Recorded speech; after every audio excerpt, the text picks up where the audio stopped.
village de Quatre-Croix, dans le département d'Anyama, sur l'axe international menant à Alépé, le conflit autour d'une vaste parcelle de 75 hectares vient de prendre une tournure particulièrement préoccupante. Quelques heures seulement après la manifestation des résidents, le mercredi 12 août dernier, pendant la nuit, des pelleteuses sont entrées en action. Pourtant, ce même mercredi 12, en journée, les habitants avaient clairement exprimé leur opposition aux opérations de démolition. Sur les lieux de la manifestation, le sous-préfet de Brofo-Doumé s'était rendu auprès des populations.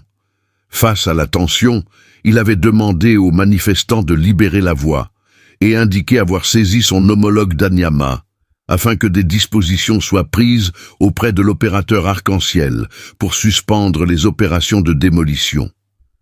Mais la nuit tombée, selon plusieurs témoignages recueillis par TM Média, des pelleteuses ont été acheminées vers le village à bord de camions porte-chars. Et au petit matin, boum, les machines se sont mises à l'œuvre.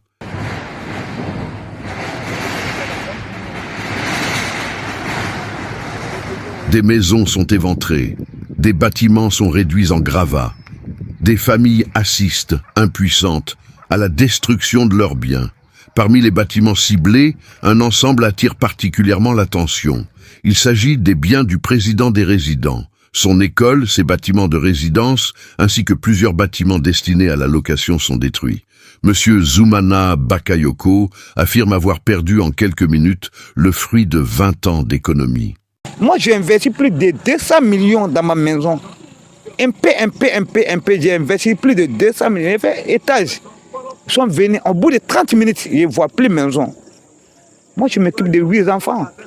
Moi, j'ai les enfants de mon frère chez moi. Qui va les nourrir?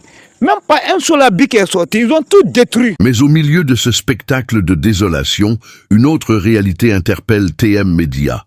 Notre équipe constate que certaines maisons portent sur leurs murs un marquage rouge, de forme arrondie, clairement visible.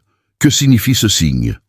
Selon plusieurs résidents interrogés sur place, ces inscriptions correspondraient aux maisons qui auraient été identifiées comme devant être épargnées des démolitions, après le versement d'une somme d'argent à des personnes présentées comme des représentants de l'opérateur Arc-en-Ciel.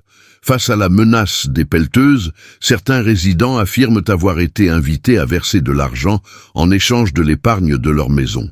Une pratique qui, si elle